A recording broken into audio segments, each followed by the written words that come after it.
अस्सलाम वालेकुम वरहमतुल्लाहि वबरकातुहू। अल-यौम यौमुल अहद 16 रबीउल सानी 1443 हिजरी। आज इतवार का दिन है, नवंबर की 21 तारीख 2021। इंशाअल्लाह अब हम अपने कुरान क्लास शुरू करते हैं। आज हम सूरह बकरा आयत नंबर 116 से शुरू करेंगे। बिस्मिल्लाहि वल्हम्दुलिल्लाहि वस्सलातु वस्सलाम अला अशरफिल अंबियाइ वल मुरसलीन अम्मा बाद फ़अऊज़ु बिल्लाहि मिनश शैतानिर रजीम। रब्बिश्रह ली सदरी वयस्सिर ली अमरी वहलुल उक़दतम मिन लिसानी यफ़क़हू क़ौली रब्बी ज़िदनी इल्मा। अऊज़ु बिल्लाहि मिनश शैतानिर रजीम। वक़ाल इत्तख़ज़ल्लाहु वलदा, और उन्होंने कहा कि अल्लाह ने बेटा बना लिया। सुब्हानहू, वो पाक है। बल लहू, बल्कि उसके लिए मा फिस समावाति वल अर्ज़ी, जो कुछ है आसमान और ज़मीन में। कुल्लुन लहू क़ानितून, सब के सब उसके ज़ेर फरमान है।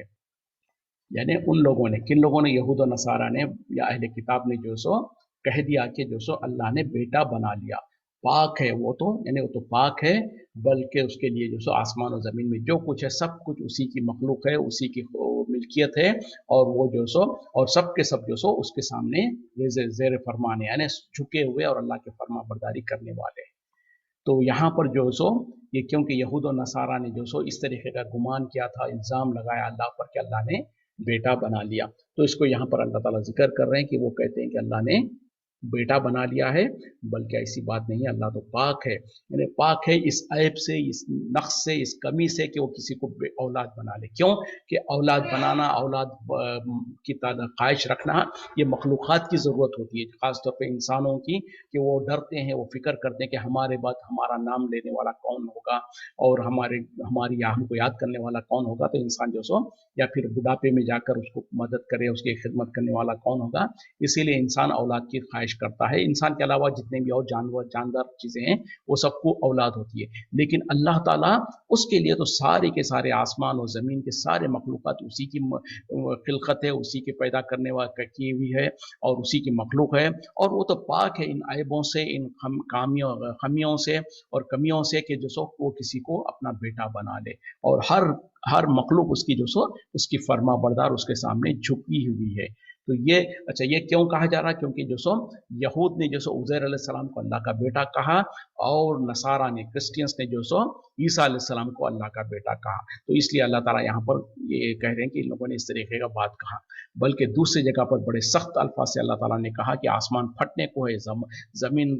शक होने को है, और पहाड़ जो सो अपनी जगह से हल जाने के लिए, कि इन लोगों ने रहमान के लिए बेटा करार दिया। तो ये इतनी बड़ी बात है, इतनी भारी बात है कि जिसके वजह से इतनी बड़ी बड़ी आसमान और ज़मीन और पहाड़ जैसी चीज़ें भी हल जाए अपनी जगह से, कि इतना बड़ा इल्ज़ाम लगा दिया इंसान ने कि अल्लाह ने बेटा बना दिया। तो ये सब चीज़ें जो सो मखलूक़ात के लिए ज़रूरत है, उसकी ज़रूरत है। अल्लाह तो इन चीज़ों से बेनियाज है, वो तो पाक है इन चीज़ों से। और उसी तरीके से अल्लाह ताला ने बहुत सख्त नाराज़गी का इज़हार किया कि ये लोग जो सो अल्लाह के लिए बेटा करार देते हैं, जबकि उसकी कोई बीवी ही नहीं है। इस तरीके से मुख्तलिफ अंदाज से अल्लाह ताला ने उसको रद्द किया है। अब यहाँ पर तो जो सो जिन लोगों ने अल्लाह का बेटा करार दिया, खासतौर पे यहूद और नसारा, तो उनके बारे में यह है। और बल्कि अल्लाह ताला ने कहा कि यकीनन उन लोगों ने कुफ्र किया जिन्होंने उज़ैर को अल्लाह का बेटा करार दिया। उसी तरीके से कहा कि उन लोगों ने भी कुफ्र किया जिन्होंने ईसा अलैहिस्सलाम को अल्लाह का बेटा करार दिया। तो अल्लाह का बेटा अगर किसी ने करार दिया है तो उन लोगों ने कुफ्र किया।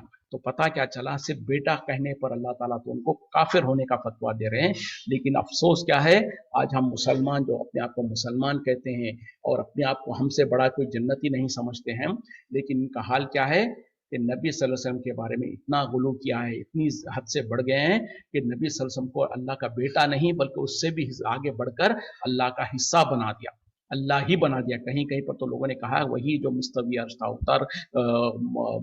वही जो मुस्तवी अर्श था खुदा होकर उतर पड़ा मदीने में मुस्तफ़ा होकर। क्या माने इसके कि खुदा भी वही है, मुस्तफ़ा भी वही। अस्तगफिरुल्लाह, ला हौला वला कुव्वता इल्ला बिल्लाह। तो पता क्या चला कि बेटा बनाने पर अल्लाह ताला ने कहा कि उन लोगों ने कुफ्र किया, लेकिन जब अल्लाह ही बना दे नबी सल्लल्लाहु अलैहि वसल्लम को और दोनों को एक ही बता दे, फिर क्या कहा कि खुदा तो नहीं लेकिन खुदा से जुदा भी नहीं। और इस तरीके से कितने अल्फाज बना दिए, किस तरीके से बना दिया। फिर कहा कि नूरुम मिन नूरिल्लाह, यानी नूर अल्लाह के नूर से, मतलब ये होगा कि अल्लाह का हिस्सा बना दिया, कहीं पर अल्लाह का हिस्सा बना दिया, कहीं पर खुद अल्लाह बना दिया, तो उनके ऊपर अब कितना अल्लाह का अजाब भड़केगा, कितना का अल्लाह का गुस्सा भड़केगा और अल्लाह ताला कितना नाराज होगा, अंदाजा करें। जब किसी ने बेटा कर दिया, कह दिया, हालांकि बेटा कहना नूर में नूरुल्लाह कहने से बहुत हल्का जुर्म है, उसी तरीके से जो खुदा खुद खुदा कह देना ये उससे हल्का जुर्म है, लेकिन उस पर अल्लाह ताला कह रहे हैं कि उन लोगों ने कुफ्र किया। तो फिर हम और आप जो आज मुसलमान, जो अपने आप को मुसलमान कहता है और शऊरी तौर पे या लाशऊरी तौर पर और मोहब्बत का नाम करते हुए और नबी से मोहब्बत और इश्क का नाम करते हुए इस तरीके के गुलू करते हैं और फिर भी समझते हैं कि हम तो बहुत नेक है, हम तो सीधा जन्नत में जाएंगे। अल्लाह ताला हम पर रहम करे और हमको सही हिदायत दे। बदी उस समावाति वल अर्जी, इब्तिदाअन बिना किसी नमूने के पहली मर्तबा पैदा करने वाला आसमानों ज़मीन को, व इज़ा क़ज़ा अमरन, जब कभी वो किसी काम का इरादा करता है, फ़इन्नमा यक़ूलु लहू, तो इसके सिवा नहीं कि वो उसे कहता है कुन, हो जा, फ़यकून, वो चीज़ हो जाती है। यानी अल्लाह अपनी सिफतें बयान कर रहा है कि वो तो आसमान और ज़मीन को इब्तिदान पहली मर्तबा पैदा करने वाला है, यानी बिना किसी नमूने के, बिना किसी अंदाजे के, बिना यानी बिना किसी कोई पहले से कोई उसका मॉडल के बगैर, बदी उसको कहते हैं, बदी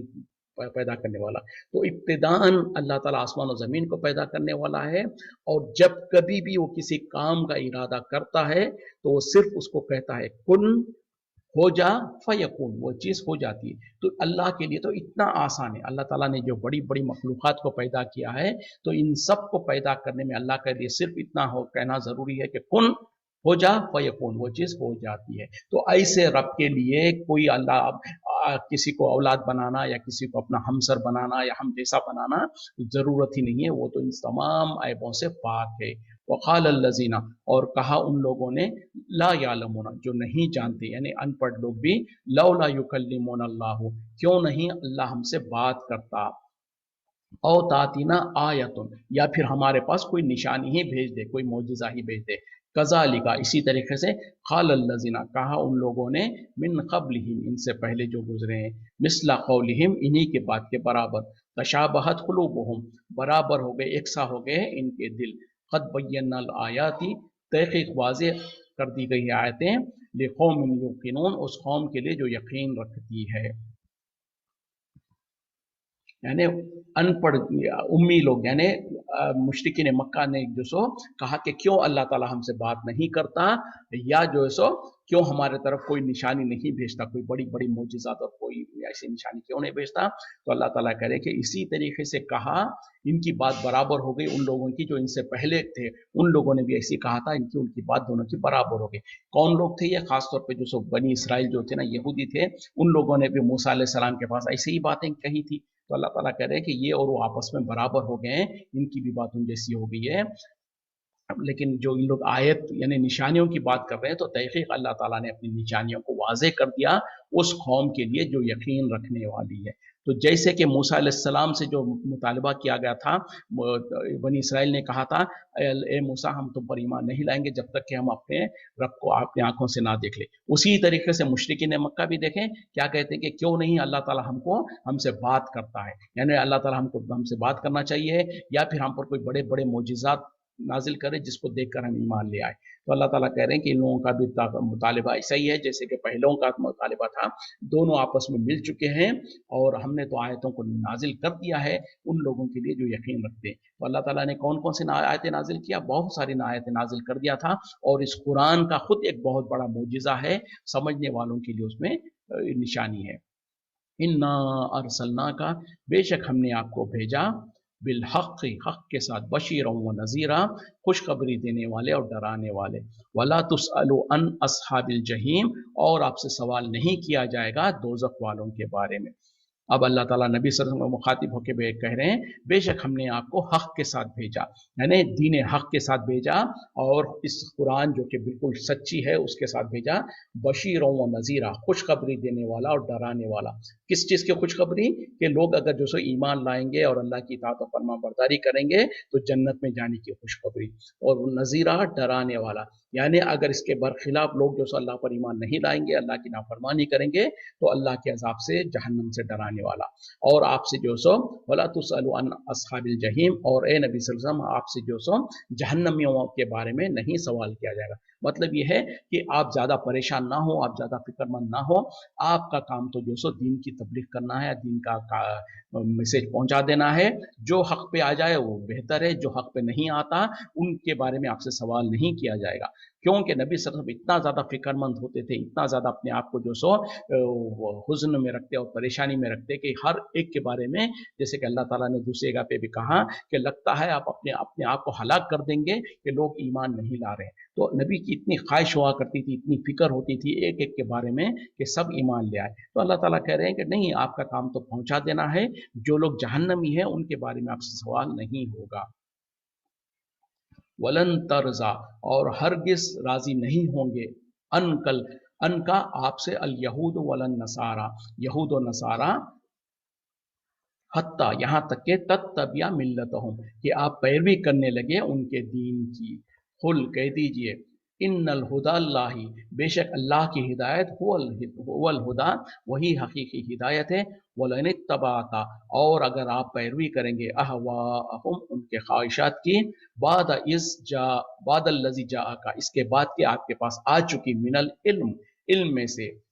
मा लका मिन अल्लाही, नहीं आपके लिए अल्लाह के मुकाबले में, मिन वलियन, कोई हिमायती, वला नसीर, और ना ही कोई मददगार। यानी यहाँ पर भी अल्लाह ताला नबी सल्लल्लाहु अलैहि वसल्लम को मुखातिब होकर कह रहे हैं कि ए नबी सल्लल्लाहु अलैहि वसल्लम, ये यहूद और नसारा आपसे हरगिज राजी होंगे ही नहीं। यहाँ तक के एक ही सूरत में वो आपसे राजी हो सकते हैं, वो ये है कि आप उनके दीन की पैरवी करने लग जाए, उससे पहले वो कभी भी मुकम्मल तौर पर आपसे राजी नहीं होंगे। तो अल्लाह ताला एक उसूल बता दे रहे हैं, और नबी को मुखातिब होकर दर हकीकत में इस उम्मत को समझाना मकसद है कि जब नबी के बारे में अल्लाह ताला कह दे रहा है, तो इस उम्मत की कोई भी इंसान अब इतनी ज़्यादा फिक्र ना करे यहूद और नसारा को खुश करने के लिए। क्योंकि आखिरी फैसला क्या है कि यहूद और नसारा आपसे, ए मुसलमानों, तुमसे हरगिज़ उस वक्त तक राजी नहीं होंगे जब तक कि तुम उनके दीन की पैरवी करने लग जाओ, उनके दीन में दाखिल हो जाओ। और अगर तुम उनके दीन में दाखिल हो गए तो फिर तो तुम अपने दीन को छोड़कर फिर उनके दीन में दाखिल हो गए, तो वो राजी तो हो जाएंगे, लेकिन वो उनकी राजी होने का क्या फायदा जब अल्लाह तुमसे नाराज हो जाए। तो पता क्या चला, या तो अब तुम्हारे पास दोनों में से एक ही ऑप्शन है कि अल्लाह को राजी रखने के लिए इसकी परवाह छोड़ दो कि यहूद और नसारा तुमसे राजी होते हैं या नहीं राजी होते। ठीक है, कोशिश कर सकते हैं जहां तक वो उनको कोशिश करना है, लेकिन उनको राजी करने के लिए अल्लाह को नाराज करना ये तो नहीं हो सकता। तो और वो जो जब तक कि आप उनके दीन में पैर दाखिल नहीं होंगे, वो पूरे के पूरे आपसे राजी नहीं होंगे। तो यहाँ पर ये अल्लाह ताला कानून बता दे रहे हैं,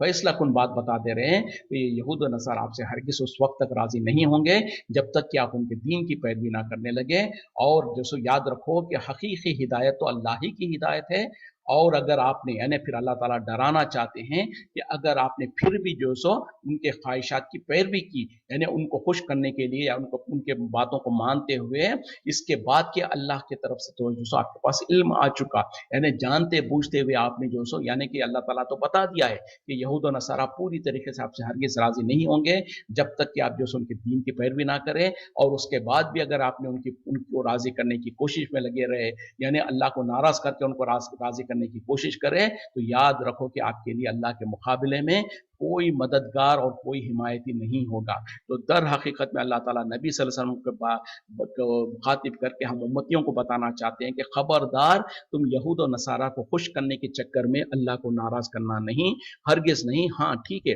दुनिया के अंदर जहाँ तक हो सके उनके साथ अच्छा सलूक करते रहो, अच्छी हालत में अच्छी तरीके से उनके साथ रवैया करते रहो, लेकिन कहीं पर अगर वो जो सो ऐसी बात आ जाती है कि उनको खुश करने के चक्कर में अल्लाह को नाराज करना पड़ता है, तो उनकी खुशी को जो सो छोड़ दो, अल्लाह को राजी रखो, अल्लाह को नाराज करने की हरगिज़ कोशिश नहीं करना। क्योंकि अगर अल्लाह नाराज हो गया तो अल्लाह के मुकाबले में तुम्हारा कोई मददगार और कोई हिमायती नहीं होगा। तो इससे हमारे लिए, हम आम मुसलमानों के लिए भी और हुक्मरानों के लिए भी और जो हमारे लीडर्स है सबके लिए एक रहनुमाई की चीज़ है कि यहूद और नसारा मुकम्मल तौर पर आपसे हरगिज़ राजी नहीं होंगे जब तक कि आप उनके दीन की पैरवी ना करने लगे। और हम उनके दीन की पैरवी तो कर नहीं सकते, हमारे दीन को छोड़कर उनके दीन की पैरवी हम हरगिज़ नहीं कर सकते। तो लिहाजा पता क्या चला, पूरे के पूरे तौर पर हमसे वो कभी राजी नहीं होंगे। हाँ, जितना वो हमसे राजी हो सकते हैं या हम जितनी उनकी बातें मान सकते हैं, वहीं तक जहाँ तक अल्लाह की नाफरमानी के बगैर हो, तो वहाँ तक जो सो उनके साथ दोस्ती कर सकते हैं, उनके साथ भाईचारगी का मामला कर सकते हैं, उनके साथ अच्छा सलूक कर सकते हैं। लेकिन जहाँ पर दीन का मामला आ जाए, जहाँ पर जो सो उनको राजी करने के चक्कर में जो सो अल्लाह की नाराजगी हो रही हो, वहाँ पर वो जो सो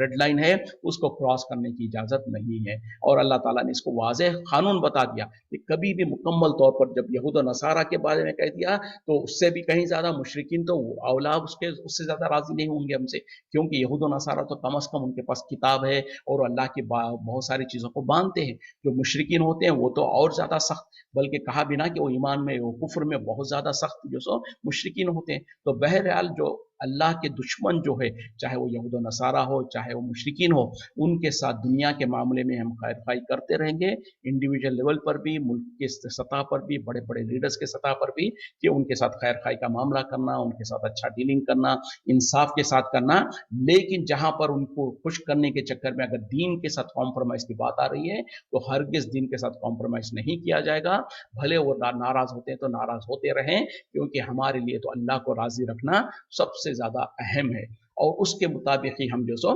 वहां पर कहेंगे कि भाई ठीक है, तुम्हारे लिए तुम्हारा दिन, हमारे लिए हमारा दिन। तो बहरहाल ये जो सो हर आम इंसान के लिए भी, खास इंसाफ जो लीडर्स वगैरह है सबके लिए रहनुमाई की चीज है कि कहां तक हम जो सो उनको खुश करने की कोशिश कर सकते हैं with in the boundaries, with in the limit. उनको जो सो राजी, अगर वो राजी होते हैं हमसे तो ठीक है, हमारे साथ अच्छा मामला करते हैं तो हम भी उनके साथ अच्छा मामला करेंगे, उनके साथ इंसाफ का मामला करेंगे। लेकिन कहीं पर भी जो सो उनको खुश करने के लिए हम दीन के मामले में, दीन के शरीयत के अहकामात में कॉम्प्रोमाइज नहीं करेंगे।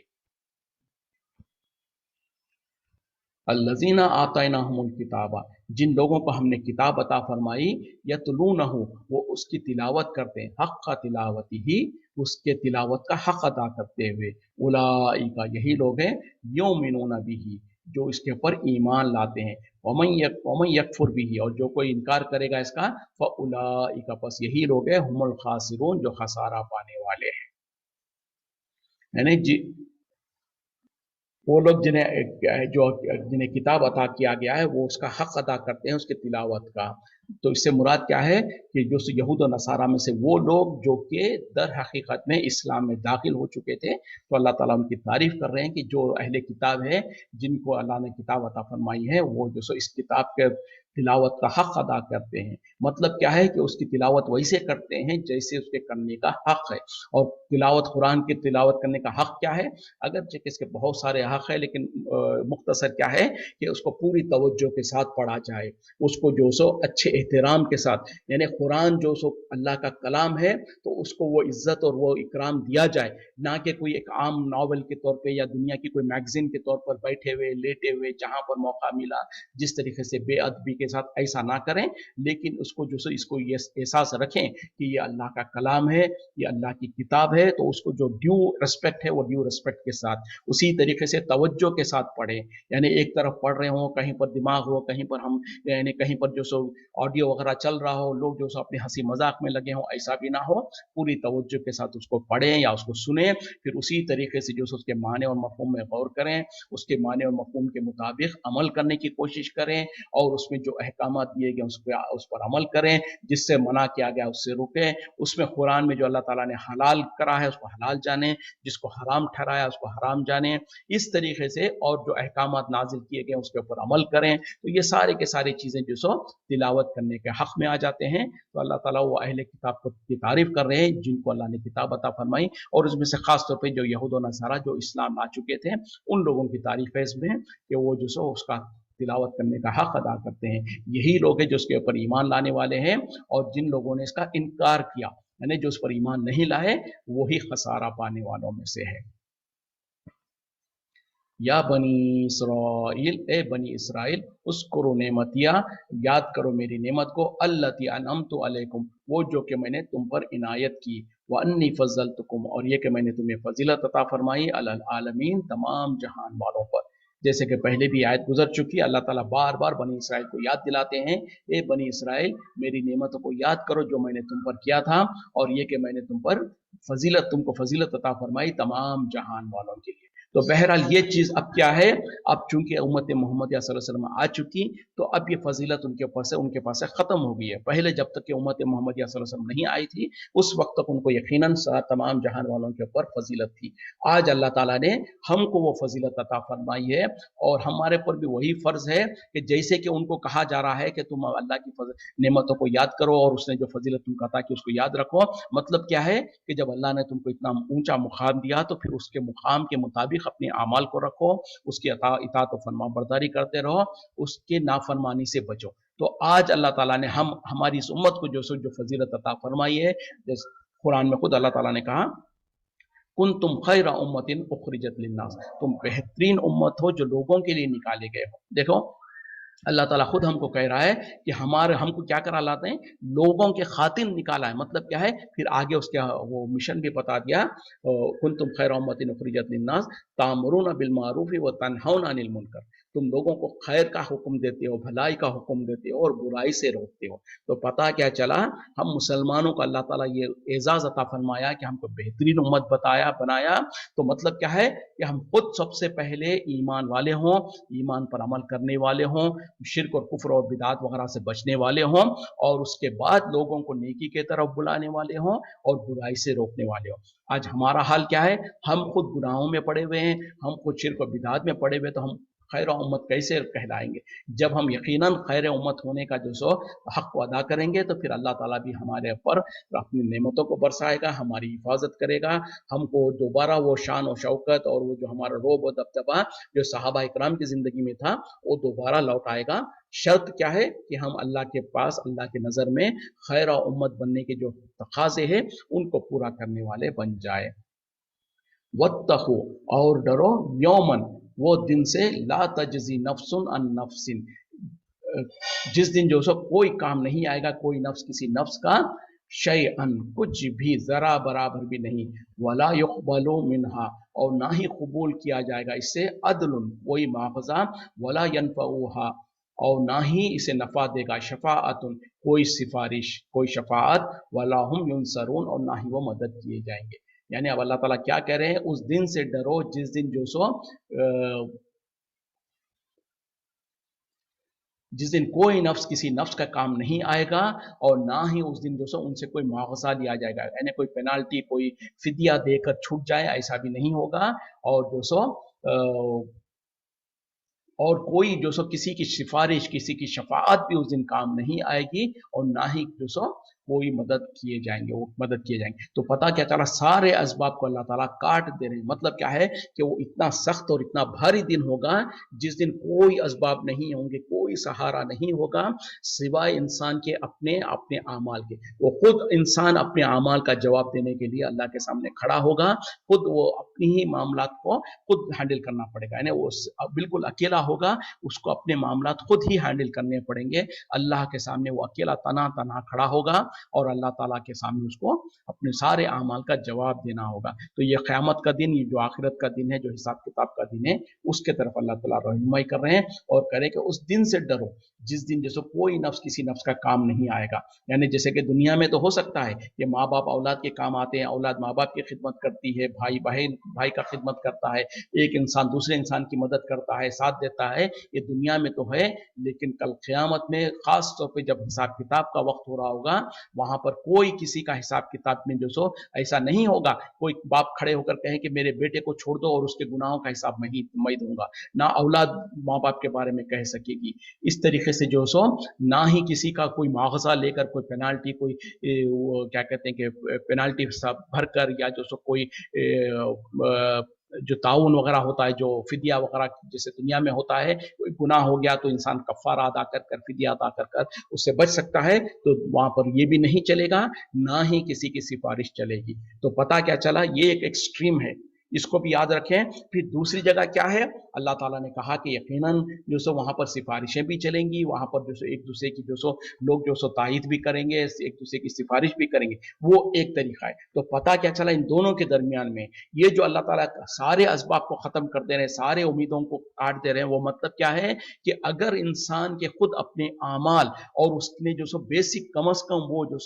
ایمان کے اندر، ایمان میں بیسک پاسنگ مارکس اگر نہیں لایا ہوگا، اور اس نے शिर्क वगैरह किया होगा तो ये पेनाल्टी, ये यानी ये कानून लागू होगा कि कोई इंसान ने जो सो ज़ाहिरी तौर पर नमाज रोज़ा सब कुछ तो किया होगा, लेकिन अगर उसने जो सो कोई शिर्क किया होगा या बिदात वगैरह किया होगा तो फिर यही हुक्म नाफिज होगा कि ना तो उसके लिए कोई सिर्फ उसका किसी नफ्स कोई दूसरा आदमी उसका मदद कर सकेगा, ना ही उसके लिए कोई सिफारिश कबूल की जाएगी, ना ही वो कोई मुआवजा देकर बच सकता है। लेकिन हाँ, ईमान वाला तो था, ईमान में उसकी कोई कमी नहीं थी, लेकिन उसके अलावा कोई दूसरे छोटे मोटे गुनाह थे और गुनाह थे जिसकी वजह से वो जहन्नम में जाने के लिए, सजा पाने के लिए मुस्तहिक हो रहा होगा। तो फिर वहां पर जो सो नबी सल्लल्लाहु अलैहि वसल्लम की भी शफात होगी, साहबा इकराम बुजुर्गान दीन और जो सो और दूसरों की भी बहुत सारों की शफात होगी। हो सकता है उनकी सिफारिश के जरिए से अल्लाह ताला उनके जो सो गलतियों को माफ कर दे और उनको जहन्नम में सजा देने के बजाय सीधे जन्नत में दाखिल कर दे, या नहीं तो जहन्नम में जाने के बाद भी कुछ अरसे के बाद उनको निकाल कर जन्नत में दाखिल कर दे।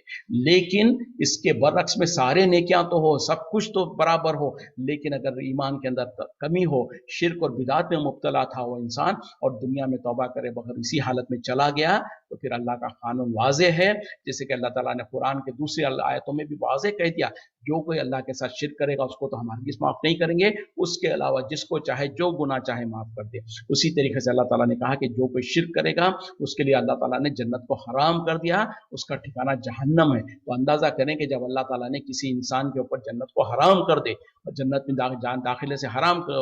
दाखिला उसके लिए हराम कर दे, तो कोई किसी की सिफारिश उसको जन्नत में ले जा सकती है? हरगिज़ नहीं। किसी की कोशिश, किसी की जो सो मुआवजा किसी चीज़ का काम नहीं आएगा। तो बहरहाल ये दोनों चीज़ों को समझ कर इसके दरमियान में उम्मीद और डर दोनों के साथ हमको जीना है, इस उम्मीद में कि इंशाअल्लाह हमारे जो सो हमारे साथ कोई शिर्क और बिदात वगैरह नहीं हो रहे होंगे, और उसके बाद जो सो जो छोटे मोटे गुनाह होंगे वो अल्लाह ताला जो सो या तो खुद अपने फजल से या फिर नबी सल्लल्लाहु अलैहि वसल्लम की शफात से या किसी और की शफात से हमको माफ कर देगा। और डर ये कि कहीं ऐसा तो ना हो कि हमसे कोई शिर्क और बिदात वगैरह हो रहे हो जिसकी वजह से सारे के सारे अमाल बर्बाद हो जाए और हम जो सो हमेशा के लिए जहन्नम में ना जाए। अल्लाह महफूज रखे। वइज़ब्तला इब्राहीम रब्बुहु, जब इब्राहिम अलैहिस्सलाम को आजमाया उनके रब ने, बिकलिमातिन, चंद कलिमात के जरिए से, चंद बातों के जरिए से, फातम्माहुन्ना, तो उन्होंने उनको पूरा कर दिया। खाला, इसने कहा, अल्लाह ने कहा, इन्नी जाइलुका लिन्नासी इमामा, बेशक मैं आपको बनाने वाला हूँ लोगों के लिए इमाम। खाला, इसने कहा, इब्राहिम अलैहिस्सलाम ने कहा, व मिन ज़ुर्रियती, और मेरी ज़ुर्रियत मेरी औलाद में से। खाला, अल्लाह ने कहा, ला यनालु अहदिस ज़ालिमीन, मेरा अहद नहीं पहुंचेगा जालिमों को। यानी अब यहाँ पर अल्लाह ताला इब्राहिम अलैहिस्सलाम का जिक्र कर रहे हैं कि जब इब्राहिम अलैहिस्सलाम को अल्लाह उनके रब ने जो सो चंद कलिमात के जरिए से आजमाया, यानी चंद चीज़ों के जरिए से आजमाया, और वो क्या चीज़ें थी, जैसे कि हम और आप पढ़ चुके हैं कि सबसे पहले तो उनका बाप जो है वो खुद एक बहुत बड़ा जो सो मुशरिक था, वो जो बुतों की इबादत करता था, बुतें बनाकर बेचा करता था। जब इब्राहिम अलैहिस्सलाम ने जो सो अपने बाप को मना किया कि मेरे वालिद ये क्या करते हो, ये तो शिर्क है, तो उनके वालिद ने उनको धमकी दिया कि मैं तुमको जो सो घर से बाहर निकाल दूंगा, या जिला वतन कर दूंगा, शहर से बाहर कर दूंगा, या तुमको जो संसार कर दूंगा, तुमको पत्थरे मार मार कर खत्म कर दूंगा अगर तुम हमारे माबूदों को बुरा भला कहे। तो फिर उसके बाद जो सो तो ये एक आजमाइश थी। फिर उनके वालिद ने उनको यकीनन फिर उनको घर से निकाला, वो घर छोड़कर हिजरत करके चले गए। फिर उसी तरीके से जो सो जो नमरूद जो था उस वक्त का बादशाह, उसने जो सो उनको आग में डालने के लिए जो सो पूरी बड़ी आग तैयार किया और उनको उसमें आग में डाल भी दिया गया था। फिर अल्लाह ताला ने वहां पर आग को हुक्म दिया कि आग ठंडी हो जा और सलामती वाली हो जाए इब्राहिम के लिए। तो ये एक आजमाइश थी। उसी तरीके से जो सो जब उनके बुढ़ापे में जब उनको बेटा हुआ इस्माइल, तो उसको जो सो अल्लाह ताला की तरफ से हुक्म हुआ कि अपने बच्चे को ज़िबा करो, तो उन्होंने एक बहुत बड़ी आजमाइश थी। फिर अपने बेटे से मशवरा किया, फिर उसके बाद में जो सो उन्होंने उसको ज़िबा करने की भी जो सो कोशिश की। तो उसी तरीके से ये एक आजमाइश थी, और उसी तरीके से जो है सो फिर इस तरीके से बहरहाल बहुत सारे आजमाइशों के जरिए से अल्लाह ताला ने उनको गुजारा। तो अल्लाह ताला यही कह रहे हैं कि जब हमने जो उनके रब ने इब्राहिम अलैहिस्सलाम के रब ने उनसे उनको चंद बातों से आजमाया, उन्होंने उसमें पूरे उतरे, यानी अल्लाह ताला ने जब उनको आजमाया तो वो जो सो पूरे उसमें साबित कदम उतरे। इसके रिवॉर्ड के तौर पर और उसकी जो सो इसके वजह से अल्लाह ताला को नवाजते हुए कहा, हम आपको जो सो लोगों के लिए इमाम बनाएंगे। मतलब क्या है कि آپ کو ایسا لیڈر بنا دیں گے جو رہتی دنیا تک کے لوگ آپ کو اپنا قائد اور اپنا امام مانیں گے. تو ابراہیم علیہ السلام نے فوراً پوچھ لیا اور میری اولاد کے بارے میں. تو اللہ تعالیٰ نے کہا کہ تمہاری اولاد میں سے وہ لوگ جو کہ ظالم ہوں گے ان پر تو میرا عہد نہیں پہنچے گا. مطلب یہ ہے کہ اگرچہ کہ دیکھیں ابراہیم علیہ السلام جو سو اتنے جلیل و قدر نبی ہے اور رسول ہے، اور اس کے باوجود بھی اللہ تعالیٰ آپ کو اتنا محبوب بھی رکھ رہے ہیں، اس کے باوجود بھی جو سو ابراہیم علیہ السلام کے سامنے اللہ تعالیٰ نے واضح کہہ دیا کہ اگر تمہاری اولاد میں سے کوئی ایسی اولاد ہوگی جو ظالم ہوگی یعنی شرک کرنے والی ہوگی تو ان کے لیے تو میرا عہد نہیں پہنچے گا. مطلب کیا ہے کہ ٹھیک ہے آپ کی اولاد کو بھی میں ان کو نوازوں گا، ان کے لیے بھی جو سو یہ عزت و اکرام دوں گا، لیکن ان میں سے جو لوگ شرک کریں گے، جو نافرمان ہوں گے، جو ظالم ہوں گے، ان پر میرا عہد نہیں ہوگا. مطلب کیا ہے کہ اگرچہ کہ وہ تم آپ کی اولاد ہوں گے، آپ کی اولاد ہونے کی جو سو نسبت ہونے کے باوجود بھی اگر وہ شرک کریں گے تو ان کے لیے میرا کوئی وعدہ، میرا عہد ان کو نہیں پہنچے گا. مطلب یہ ہے کہ میں ان کو نہیں بخشوں گا. تو جب اللہ تعالیٰ ابراہیم علیہ السلام کو مخاطب ہو کے یہ کہہ رہے ہیں تو آپ اور ہم کو سمجھ لینا چاہیے آج ہم کیا کرتے ہیں. ہم کو تو نبی سے کوئی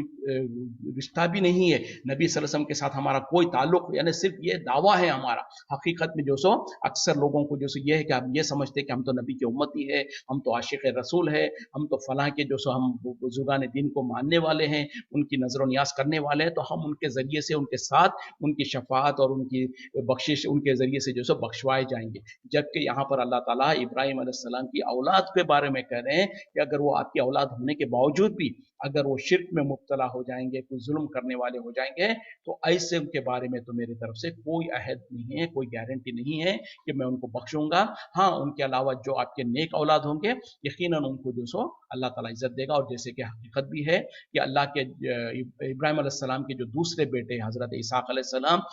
انہی کی اولاد میں سے تمام کے تمام انبیاء اور رسول انہی میں سے ہوئے. اور جو سو اسماعیل علیہ السلام کی اولاد میں سے، جہاں پر اللہ تعالیٰ نے ابراہیم علیہ السلام کے بعد حضرت اسماعیل علیہ السلام کو بھی نبوت عطا فرمائی، پھر ان کے بعد ان کے خاندان میں جو سو آخری نبی محمد صلی اللہ علیہ وسلم کو جو سو ان کے خاندان میں اور ان کی نسل سے نبی بنایا اور رسول بنایا. تو بہرحال یہاں پر ہم کو سمجھنے کی ضرورت ہے کہ اگر رشتے چاہے خونی رشتے کتنے اہم نہیں ہیں،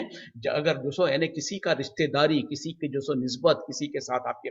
قربت جو سو آپ کو جنت میں نہیں لے جا سکتی. نبی صلی اللہ علیہ وسلم نے بھی جو سو ایک حدیث میں وضاحت کر دیا کہ جس کے اعمال اس کو جنت کے قریب نہ کر سکے، اس کو جو سو نیکی کے طرف نہ لا سکے، تو اس کے خاندان کے کنبے قبیلے کی اس کی نسبتیں اور اس کے خاندان کا وہ جو سلسلہ ہے، نسب اور حسب ہے، وہ اس کو جو سو نیک نہیں بنا سکتا، اس کو جنت میں نہیں لے جا سکتا. تو پتہ کیا چلا، جو ہمارے ملکوں میں ہم نے سمجھ رکھا ہے، خاص طور پہ ہمارے ملکوں میں جو سو ہم فلاں قادری سلسلے سے ہے، ہم فلاں کے پیر، ہم فلاں ہمارا پیر ہے ان کے سلسلے سے ہے، ہم تو فلاں کے پیچھے چلنے والے ہیں، ہم تو فلاں کے ماننے والے ہیں، تو ہم نے یہ سمجھ رکھا ہے کہ ہم سیدھے جنت میں چلے جائیں گے. اگر ایسا ہی ہوتا تو پھر ابراہیم علیہ السلام کو اللہ تعالیٰ یہ بات نہیں کہتا. اور اس کے علاوہ کتنی ہی مثالیں موجود ہیں. یعنی حضرت نوح علیہ السلام جو ہے اولو العزم من الرسل میں سے ہے، بڑے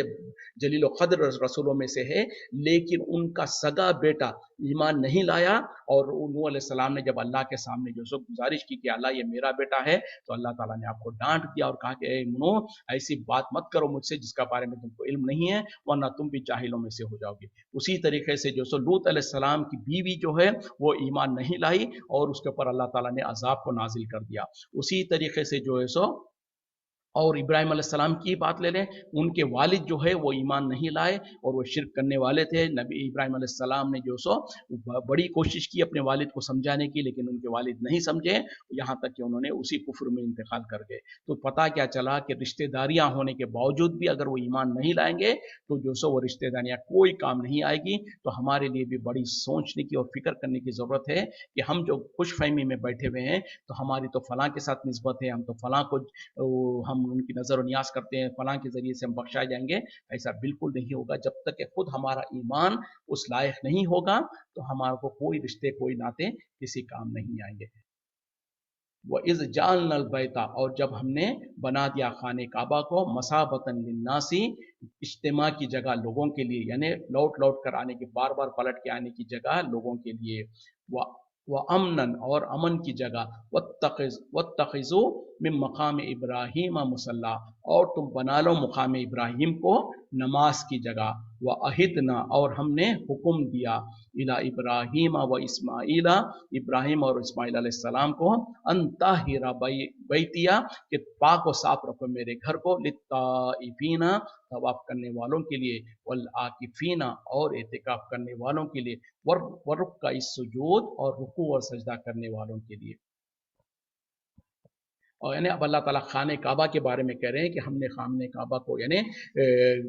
خانہ کعبہ کو جو سو لوگوں کے لیے اجتماع کی جگہ بنا دیا، وہاں پر بار بار آنے کی جگہ بنا دیا، جیسے کہ حج اور عمرے کے لیے لوگ بار بار آتے ہیں، تو وہ ایک جگہ اس کی صفت بتا رہے ہیں، اور اس کو امن کی جگہ بنا دیا، یعنی جیسے ہمارا آپ جانتے ہیں، اور یہاں تک کہ جاہلیت کے دور میں بھی، اسلام سے پہلے بھی مشرکین مکہ وغیرہ بھی جو سو کعبے کے اندر حرم کے اندر اگر کوئی داخل ہو جاتا ان کا دشمن بھی، کیونکہ ہمارا آپ جانتے ہیں کہ عرب لوگ جو سو خاندانوں سے خاندان ان کی دشمنیاں چلی آتی تھیں، کہ تو اس کے باوجود بھی جو سو ان کا دشمن اگر حرم کے اندر کعبے کے قریب میں جو سو ہوتا تو وہاں پر اس کے اوپر ہتھیار نہیں اٹھاتے اور اس کو جو سو امن ہوتا۔ تو وہی چیز اللہ تعالیٰ بیان کر رہے ہیں کہ ہم نے جو سو خانہ کعبہ کو جو سو امن کی جگہ بنا دیا، اور پھر اللہ تعالیٰ حکم دے رہے ہیں کہ تم مقام ابراہیم کو جو سو نماز کی جگہ بنا لو۔ یہ مقام ابراہیم کیا ہے؟ جیسے کہ ہم اور آپ جب جو حج اور عمرے کے لیے جا چکے ہیں وہ دیکھتے ہیں، اور دوسرے لوگ بھی جو یوٹیوب وغیرہ پہ جو کلپس وغیرہ ہوتے ہیں طواف وغیرہ کے، اس میں دیکھا جا سکتا ہے ایک جو سو ایک شیشے کا جو ایک مقام ہے جہاں پر جو سو خانہ کعبہ میں جو دروازے کی جو سائڈ ہے اس میں تھوڑا سا پیچھے ہٹنے کے بعد وہاں پر ایک شیشے کے جو سو ایک کیسنگ کے اندر جو ہے اس کے اندر جو سو ایک پتھر ہے جس کے اوپر حضرت ابراہیم علیہ السلام کے پیروں کے نشان ہے، اس کو مقام